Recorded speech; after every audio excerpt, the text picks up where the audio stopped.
പാൽ പല്ലുകൾക്ക് hi healthy കേരളയിലേക്ക് സ്വാഗതം. പാൽ പല്ലുകൾക്ക് സ്വാഭാവികമായി വെളുപ്പ് നിറം കൂടും. എന്നാൽ ഇത് പൊഴിഞ്ഞ് സ്ഥിരദന്തങ്ങൾ കൂടുന്നതോടെ പല്ലിന്റെ വെണ്മയും കുറയും. ഇളം മഞ്ഞ കലർന്ന വെളുപ്പ് നിറമാവും പിന്നെയുള്ളത്. പ്രായമാകും തോറും ഈ മഞ്ഞ നിറത്തിന്റെ തോത് കൂടി വരും. ഇത് പല കാരണങ്ങൾ കൊണ്ടും ഉണ്ടാവാം. ചായ, കാപ്പി, കോള, പുകവലി, മുറുക്ക് തുടങ്ങിയ ശീലങ്ങളെല്ലാം പല്ലിന്റെ നിറത്തെ ബാധിക്കാം. ഇത്തരത്തിൽ പല്ലിന്റെ ഉപരിതലത്തിൽ ഉണ്ടാവുന്ന നിറത്തെ എക്സെൻട്രിക് സ്റ്റെയിൻ എന്നാണ് പറയുക. പല്ലുകൾ മുളച്ചു വരുന്ന സമയത്ത് ഫ്ലൂറൈഡ് ഉപയോഗിക്കുക. ഗർഭിണികൾ ടെട്രാസൈക്ലിൻ മരുന്ന് ഉപയോഗിക്കുക. ചില മരുന്നുകളുടെ പാർശ്വഫലങ്ങൾ തുടങ്ങിയവ പല്ലിന്റെ നിറവ്യത്യാസത്തെ സ്വാധീനിക്കുന്ന ഘടകങ്ങളാണ്. എന്നാൽ ഇങ്ങനെ പല്ലിന്റെ നിറം മാറ്റം ഒഴിവാക്കാൻ ഫലപ്രദമായ മാർഗങ്ങൾ നിലവിലുണ്ട്. വൈറ്റനിങ് അഥവാ ബ്ലീച്ചിംഗ് ആണ് ഏറെ പ്രചാരത്തിലുള്ള മാർഗം. വൈറ്റനിങ് പ്രധാനമായി ഉപയോഗിക്കുന്നത് ഹൈഡ്രജൻ പെറോക്സൈഡ്, കാർബമൈഡ് പെറോക്സൈഡ് തുടങ്ങിയവയാണ്. ഇത് പല്ലിന്റെ ഇനാമലിലെ ചെറു സുഷിരങ്ങളിലേക്ക് ആഴ്ന്നിറങ്ങി കറകളെ നീക്കുന്നു. ഹോം ബ്ലീച്ചിംഗ് ഡെന്റിസ്റ്റിന്റെ നിർദ്ദേശങ്ങൾ അനുസരിച്ച് വീട്ടിൽ തന്നെ ചെയ്യാവുന്ന രീതിയാണ് ഹോം വൈറ്റനിങ്. താരതമ്യേന ചെലവ് കുറഞ്ഞ പല്ലു വെളുപ്പിക്കാവുന്ന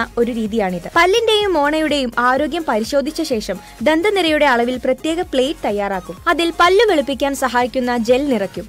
ദന്തനിര ഈ ജെല്ലിൽ മുങ്ങി നിൽക്കുന്ന രീതിയിലായിരിക്കണം. 4 മുതൽ 5 മണിക്കൂർ വരെ ഇങ്ങനെ ചെയ്യാം. ഈ പ്ലേറ്റ് പല്ലിൽ ഘടിപ്പിച്ചുകൊണ്ട് ഉറങ്ങാനും നിർദ്ദേശിക്കാറുണ്ട്. ഏകദേശം 10 മുതൽ 12 ദിവസം വരെ ഇങ്ങനെ ആവർത്തിക്കണം. ഏത് കാരണം കൊണ്ടാണോ മഞ്ഞ നിറമുണ്ടായത് എന്നതിനെ അനുസരിച്ച് ഈ ദിവസങ്ങളിൽ മാറ്റം ഉണ്ടായേക്കാം. ഇത് ലൈറ്റിന്റെയും മറ്റു കൂടുതൽ ലേപനങ്ങളുടെയും സഹായത്തോടെ ഡെന്റിസ്റ്റിന്റെ മേൽനോട്ടത്തിൽ ചെയ്യുന്നതാണ്. ഓഫീസ് വൈറ്റനിങ് രീതി. ഒരു തവണ വൈറ്റനിങ് ചെയ്താൽ എത്ര കാലം നിലനിൽക്കും? അത് നിങ്ങളുടെ തുടർന്നുള്ള ജീവിതശൈലിയെ അടിസ്ഥാനപ്പെടുത്തി മാത്രമേ പറയാൻ സാധിക്കുകയുള്ളൂ.